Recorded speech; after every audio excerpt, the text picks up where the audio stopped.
بسم اللہ الرحمن الرحیم. السلام علیکم. کیپٹل ٹاک میں خوش آمدید. آج کل پاکستان میں الزامات کا موسم ہے. سوالات الزام پہ الزام لگایا جا رہا ہے, سوال پہ سوال اٹھایا جا رہا ہے, لیکن کہیں سے بھی جواب نہیں آ رہا. لوگ سچائی جاننا چاہتے ہیں, وہ چاہتے ہیں انہیں پتہ چلے کہ یہ جو الزامات کی بھرمار ہے, اس بھرمار میں سچائی کہاں پہ ہے. سوالات اٹھائے جا رہے ہیں لیکن سوالات کا جواب کہاں پہ ہے. پارلیمنٹ نے قرارداد پاس کی. پارلیمنٹ نے کہا 2 مئی کے واقعات کی تحقیقات کے لیے کمیشن بنے گا. ابھی تک کمیشن کا دور دور تک کوئی نام و نشان نہیں. تو یہ الزامات اور سوالات کا سلسلہ چلتا ہی جا رہا ہے. اس سے بہت سی کنفیوژن کریٹ ڈویژنز جو ہیں یہ بڑھتی ہی جا رہی ہیں. اس صورتحال میں آخر ہم سچ بولنے کے لیے تیار کیوں نہیں؟ کیا سچائی جو ہے یہ ہمارے لیے بہت نقصان دہ ہے؟ کیا سچائی کبھی کسی کے لیے نقصان دہ ہوا کرتی ہے؟ ہم سچائی سے اتنے خوفزدہ کیوں ہیں؟ اس پہ آج ہم بات کریں گے. ہمارے ساتھ موجود ہیں جناب سید ناصر علی شاہ صاحب, پاکستان پیپلز پارٹی کے رکن قومی اسمبلی کوئٹہ سے. جناب حیدر عباس رضوی صاحب, متحدہ قومی موومنٹ کے ڈپٹی پارلیمانی لیڈر قومی اسمبلی میں. جناب انصار عباسی صاحب, معروف کالمسٹ, ایڈیٹر دی نیوز انویسٹیگیشنز کے. اور لاہور میں موجود ہیں پنجاب کے وزیر قانون رانا ثناءاللہ صاحب, مسلم لیگ نون کے سینئر رہنما. ناصر علی شاہ صاحب, بہت سے پاکستان میں واقعات ہوئے ہیں پچھلے کچھ عرصے میں, اور ان واقعات کی کوک سے بہت سے الزامات نے, بہت سے سوالات نے جنم لیا ہے. جواب کہیں سے نہیں آ رہا. ایسا لگتا ہے پاکستان میں کوئی اپنی اکاؤنٹیبلٹی کے لیے تیار نہیں ہے. پارلیمنٹ کی قرارداد پہ بھی کوئی عمل نہیں کر رہا. بسم اللہ الرحمن الرحیم. صاحب, جس طرح آپ نے کہا قرارداد کی بات کی, قرارداد پہلے یہ دیکھیں کہ کس نے منظور کی. قرارداد مشترکہ پارلیمنٹ کے جو قومی اسمبلی اور سینٹ کے ممبران تھے, اور پوری پاکستان کے نمائندگی وہاں پہ موجود تھے. ساتھ ساتھ اس کے جو آپ کے فورسز کے 3 چیف تھے وہ تینوں بھی موجود تھے. اپنے اس کے ISI کے DG بھی موجود تھے, DG MO بھی موجود تھے. اب اس ہاؤس میں آ کے قرارداد منظور ہے. میں آپ کو یقین دلاتا ہوں کہ قرارداد پہ عمل درآمد ہوگا. اس کی وجہ میں آپ کو بتاتا ہوں. کیونکہ ہمارے پرائم منسٹر صاحب نے 12 اسمبلی میں اٹھ کے انہوں نے یہ خود اس دن بھی کہا, اور 12 کہا کہ یہ پارلیمنٹ ساورنٹ ہے اور یہ بالادست ہے. جو بھی اس کی ممبر ہے, اس کی ایک ایک ممبر کی جو ہے عزت ہے, اور یہ قرارداد جو منظور ہوا ہے اس پہ عمل درآمد ہوگا. اب رہا یہ بات کہ آپ شک و شبات کر رہے ہیں کہ اس پہ عمل درآمد نہیں, وہ اس کی وجہ ہے کیونکہ اس سے پہلے بہت سے ایسے قراردادیں شاید منظور ہو, بہت سی کمیشنیں بناؤ. کمیشن پہ میرا خیال ہے آج تک کسی نے عمل درآمد ہی نہیں کی. آپ کو یہ شک ہے, میں آپ کو یقین دلاتا ہوں ٹھیک ہے کہ اس پہ عمل درآمد ہوگا. اور عمل درآمد کے لیے انشاءاللہ, کیونکہ یہ 18 کروڑ عوام کی آواز ہے. ٹھیک ہے, یہ اس عوام کی آواز ہے, اس مظلوم عوام کی آواز ہے جو آج تک وہ یہ چاہتے ہیں کہ ہم ایک عزت کی زندگی گزارے اور اپنے ایک آزاد زندگی ہم گزارے. چلے, آپ نے ایک آپٹمسٹک بات کی ہے. حیدر رضوی صاحب, آپ نے پچھلے ہفتے کہا تھا کہ یہ دیوانے کا خواب ہے, یہ قرارداد دیوانے کا خواب ہے. ناصر علی شاہ صاحب کہہ رہے ہیں اس پہ عمل درآمد ضرور ہوگا. آپ درست کہہ رہے ہیں یا یہ درست ہیں؟ شاہ صاحب کا حد درجے احترام کرتا ہوں میں, اور بڑی عزت ہے ان کے لیے میرے دل میں, اور میں دعا گو ہوں کہ اللہ کرے جو یہ کہہ رہے ہیں وہی سچ ہو. 2 مئی کا واقعہ ہے. پارلیمنٹ ودن اے ویک بلا لی گئی کیمرہ, اور اسی دن قرارداد منظور ہو گئی. آج 2 جون ہونے والی ہے, پرسوں 2 جون ہے, مہینہ گزر گیا ہے. کانسٹیٹیوٹ تک نہیں ہو پائی ہے. جنہوں نے اعلان کیا تھا وہ, اور جنہوں نے اعلان کروایا تھا وہ, دونوں کا کچھ پتہ نہیں ہے کہ کہاں ہے. جی انصار عباسی صاحب, دونوں کا کچھ پتہ نہیں کہاں ہے. دیکھیں, یہ تو ویسے رضوی صاحب اگر برا نہ منائے تو رضوی صاحب کی اپنی گورنمنٹ ہے, شاہ صاحب کی اور رضوی صاحب کی, یہ تو ان کی اپنی کولیشن گورنمنٹ ہے. شاہ صاحب تو کہہ رہے ہیں کہ عمل درآمد ہوگا. نہیں, ویسے میں کہہ رہا ہوں کولیشن گورنمنٹ ہے ان کی, تو ظاہر ہے یہ بیسیکلی تو گورنمنٹ کی رسپانسبلٹی تھی کہ آپ انیشیٹ کریں, اپوزیشن لیڈر کے ساتھ بات کر کے دیکھیں آج کچھ انڈیکیشن آئے ہیں کہ شاید 1-2 دن میں ہو جائے گا، لیکن میرے لیے زیادہ امپورٹنٹ یہ ہے کہ جی ٹرم آف ریفرنس کیا دیا جائے گا اس کو، اور اس میں کون سے لوگ شامل کیے جائیں گے. یہ دونوں چیزیں بہت امپورٹنٹ ہیں. اگر آپ نے ایک کمیشن بنا دیا صرف اس لیے کہ جی ریزولوشن آ گئی اور ایک کمیشن بنا دیا اور اس کو ایک افیکٹو قسم کا ٹرم آف ریفرنس نہیں دیا، تو پھر ساری اس ایکسرسائز کا کوئی فائدہ نہیں ہوگا. اور اچھے لوگ اگر نہیں ہوں گے تو جو مقصد آپ حاصل کرنا چاہ رہے ہیں وہ مقاصد حاصل نہیں ہوں گے. اور مقصد یہ ہونا چاہیے کہ جو ہمارے سیریس فلاز ہمارے ڈیفنس آف انٹیلیجنس سسٹم میں ہیں وہ ہمارے سامنے آنے چاہیے اور ان کو کریکٹ ہونا چاہیے. ٹھیک ہے. رانا ثناءاللہ صاحب السلام علیکم. جی وعلیکم السلام. جی رانا ثناءاللہ صاحب، مسلم لیگ نون نے بہت کوشش کے بعد، بہت جدوجہد کے بعد جو 13 مئی کی پارلیمنٹ کی قرارداد تھی اس میں یہ نقطہ، آخری نقطہ نمبر 12 شامل کروایا تھا کہ 2 مئی کے واقعات کی تحقیقات کے لیے آزادانہ کمیشن تشکیل دیا جائے گا. کمیشن ابھی تک تشکیل نہیں پایا. رانا صاحب، مسلم لیگ نون نے اس کمیشن کو تشکیل دلوانے کے لیے ابھی تک کیا کردار ادا کیا ہے؟ دیکھیں اس میں جو پارلیمنٹ سے قرارداد پاس ہوئی ہے اس میں مسلم لیگ نون کا ایک بڑا واضح اور بڑا ایک مؤثر رول ہے، اور وہ قرارداد جب پاس ہو گئی ہے تو اب ان کو وہ آزاد کمیشن جو ہے وہ قائم کرنا پڑے گا ہر قیمت پہ. اور نہ صرف قائم کرنا پڑے گا بلکہ اس میں ان لوگوں کو لانا پڑے گا جن کے اوپر پوری قوم کو جو ہے وہ اعتماد ہو، اور ان لوگوں کو بھی اور اس کمیشن کو بھی جو ہے وہ سچ بولنا پڑے گا. اور سچ یہ وہ ہے جو اب سر چڑھ کے بول رہا ہے.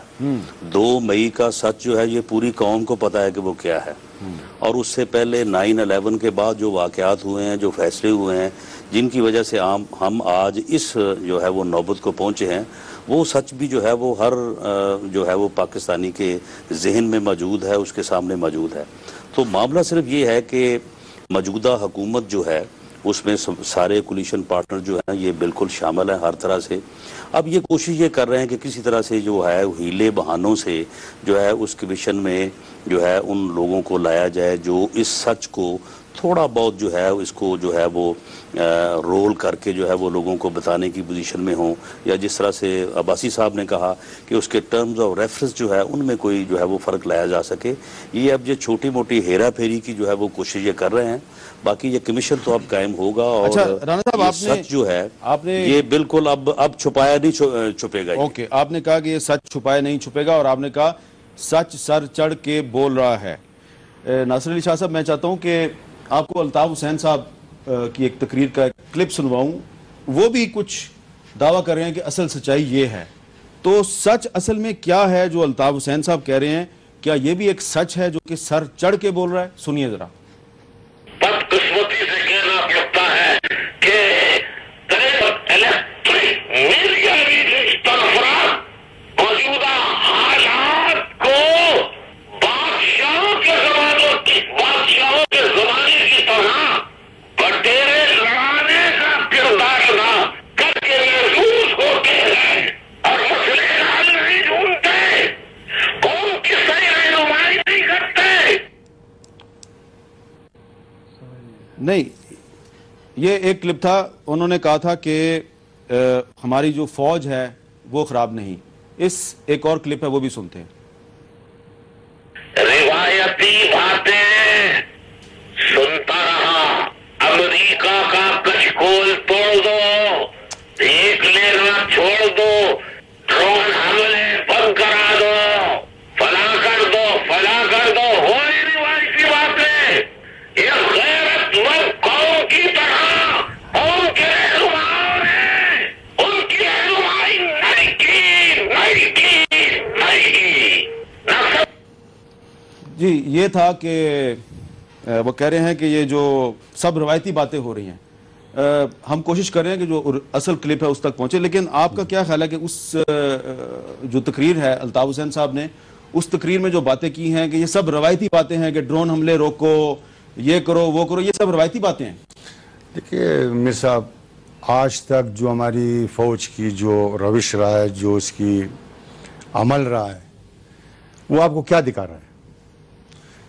62 سال 63 سال میں جو بھی پالیسی فوج کے ذریعے بنی ہے وہ غلط بنی ہے. حالات آپ کو ثابت کر رہے ہیں, ہسٹری آپ کا ثابت کر رہا ہے, چاہے وہ افغانستان میں ہو, 79 کی جو افغانستان کا مسئلہ تھا, جہاں پہ امریکہ نے اس کا ٹسل چل رہا تھا ساورٹ یونین کے ساتھ. ہمیں کیا ضرورت پڑی تھی کہ ہم اس میں کود پڑتے اور امریکہ کے مقاصد کو ہم وہاں جا کے اس کے لیے ہم یوز ہوتے. ان کا تو اپنا ایک مقصد تھا ساورٹ یونین کو نیچے دکھانے کے لیے, اور اس نے کیا. اور وہ پالیسی آج بھی آپ دیکھیں, جو وہ پالیسی جو بنی تھی ہماری فوج کی طرف سے, یہ آپ سے بھی ڈکی چھپی نہیں ہے, ابھی لوگ اوپن بولتے نہیں ہے, کہتے نہیں ہیں. بات یہ ہے کہ ان کی جو پالیسی تھی, آج وہ پالیسی آج وہ اس کو بھگت رہے ہیں. آج جو کچھ آپ کے ساتھ ہو رہا ہے, چاہے امریکہ آیا ہوا ہے, چاہے آپ کے بارڈر کی خلاف ورزی ہو رہا ہے, آپ نہیں سمجھتے چاہے ڈرون حملے ہو رہے ہیں, جی, پلیز جو آپ کی جو بھی امن و امان کا مسئلہ ہے, جو بھی مسائل آپ کے سیاسی کلچر کا مسئلہ ہے, میں یہی کہہ رہا ہوں کہ اس وقت جو ڈیمانڈ کی جا رہی ہے کمیشن بنایا جائے, کمیشن بنانے کی ڈیمانڈ روایتی ہے. یار آپ نے عبدالرحمان کمیشن کہا گئی, کمیشنیں تو بنتی رہی ہے اس ملک میں. کمیشن کا مطلب یہ ہے کہ نہیں ہونا, کچھ بھی نہیں ہونا. وجہ اس کی یہ کہ آج تک آپ مجھے بتائیں کوئی کمیشن آپ عوام کے سامنے آئی ہے؟ ٹھیک ہے, ہم نے 1971 کی جو کمیشن تھی, کون اس کے ذمہ دار ہے؟ آخر کوئی تو ذمہ دار ہوگا نا کہ مشرقی پاکستان کیوں ہمارے ہاتھ چلا گیا, کس کی پالیسی کی وجہ سے چلی گئی ہمارے مشرقی. آیا دیکھو 1965 بھی ہماری آرمی نے جنگ کی. میں آرمی کا احترام کرتا ہوں, آرمی کے میں خلاف نہیں ہوں. 1965 میں جیتا ہوا جنگ آپ ہار گئے ہیں. جب آپ نے میدان میں جیت لی, ٹیبل پہ جا کے آپ ہار گئے. اس کی وجہ کہ وہاں پہ وہاں سیاستدان ہوتا تو شاید آپ نہ ہارتے. 1971 میں عوام آپ کے ساتھ نہیں تھا, عوام نہ ہونے کی وجہ سے آپ 1971 کی جنگ ہار گئے. اور مجھے اب اس میں بتایا کہ امریکہ کا جو اس کی کردار ہے, امریکہ نے کب آپ کی مدد کی؟ 65 میں مدد کی ہے, 1971 میں مدد کی. ہمیں تو یاد ہے کہ 7ویں بیڑا آئے گا اور مشرقی پاکستان کو بچائے گا. ٹھیک ہے, 7ویں بیڑا آ کے اس نے ایک چکر لگا دی مشرقی پاکستان, دنیا کے نقشے پہ ایک اور نقشہ بن چکا تھا بنگلہ دیش کے نام سے. یہ تو کردار. اب دیکھو میر صاحب, وہ وقت چلا گیا. ایک دوسرے پر الزام تراشی, ایک دوسرے پر الزام تراشی کرتے ہیں, اپنے کیے کو دوسرے پر تھومتے ہیں. یہ چلا گیا. اب وہ وقت آ گیا پاکستان میں کہ آپ نے سچ بھی بولنا ہے, اور آپ نے جو کچھ ہے یہی تو میں عوام کے سامنے آپ نے رکھنا ہے. دیکھو نا, اگر امریکہ کے ساتھ کوئی مسئلہ ہے, امریکہ سے ہم ڈرتے ہیں, امریکہ کا کوئی مسئلہ, وہ عوام کے سامنے آنے چاہیے. جی, سچ کیا ہے یہ ہمارے حیدر رضوی صاحب, سچ کیا ہے کہ کیا شمالی وزیرستان میں آپریشن سے مسئلہ حل ہو جائے گا, پارلیمنٹ کی قرارداد پہ عمل درآمد سے مسئلہ حل ہوگا؟ عوام کو سچ بتائیے نا, کیا ہے سچ؟ دیکھیے حامد میر صاحب, پاکستان میں اس وقت پاکستانی قوم صرف ایک رخ پہ تقسیم ہے, اور وہ یہ کہ کچھ لوگ ایسے ہیں جو ایکسٹریمزم کی پالیسی کو اور ایکسٹریمسٹ کو سپورٹ کر رہے ہیں, اور کچھ لوگ ایسے ہیں جو کہ نہ صرف ایکسٹریمزم کی پالیسیز کو سخت ناپسندیدگی کی نگاہ سے دیکھ رہے ہیں, بلکہ وہ ملک میں جو قتل و غارت گری ہے, جو بم دھماکے ہیں, جو خودکش حملے ہیں, جو ہماری ڈیفنس انسٹالیشنز پہ حملے ہیں, ان کے خلاف جو ہے وہ نفرت کا اظہار کرتے ہیں, اور وہ نہیں چاہتے کہ ایسی کوئی صورتحال رونما ہو. اب اکثریت میں کون لوگ ہیں؟ میں یہ سمجھتا ہوں کہ اکثریت میں وہ لوگ ہیں جو کہ ایکسٹریمزم اور دہشت گردی کے خلاف ہیں. پھر یونٹی کیوں نہیں ہے؟ پھر آپ کامیاب کیوں نہیں ہیں؟ دیکھیے, سب سے جو بڑا مسئلہ ہے وہ مسئلہ یہ ہے کہ پاکستان کے جہاں پر عوام, مختلف مذہبی سیاسی جماعتیں اور سیاسی جماعتیں, مختلف ادارے جس میں پولیس اور لا انفورسمنٹ ایجنسیز اور ہمارے ڈیفنس انسٹیٹیوشن شامل ہیں, ان میں بھی وہ لوگ پینیٹریٹ کر چکے ہیں. اور جو لگ رہا ہے کہ ایسی صورتحال سامنے آ رہی ہے کہ جو پاکستان کی خاموش اکثریت ہے, جس نے اس پوری سچویشن میں سب سے زیادہ نقصان اٹھایا ہے, 35,000 بے گناہ شہری ہمارے شہید ہوئے ہیں, وہ خوفزدہ ہیں. کیونکہ ایسے ہی ملک میں, آپ کے ملک میں سلمان تاثیر کا واقعہ ہوتا ہے, ان کا اپنا گن مین ان کو جو ہے وہ اسیسنیٹ کرتا ہے, اور کچھ لوگ جا کر اس کے گلوں میں ہار بھی ڈالتے ہیں, اور بے شمار لوگ جا کر اس کی پذیرائی بھی کرتے ہیں. لیکن وہ لوگ کوئی مدرسے کے مولوی نہیں تھے, یہ نہیں کہہ رہا, وہ وکیل تھے. میں نے بالکل یہ نہیں کہا کہ مدرسے کے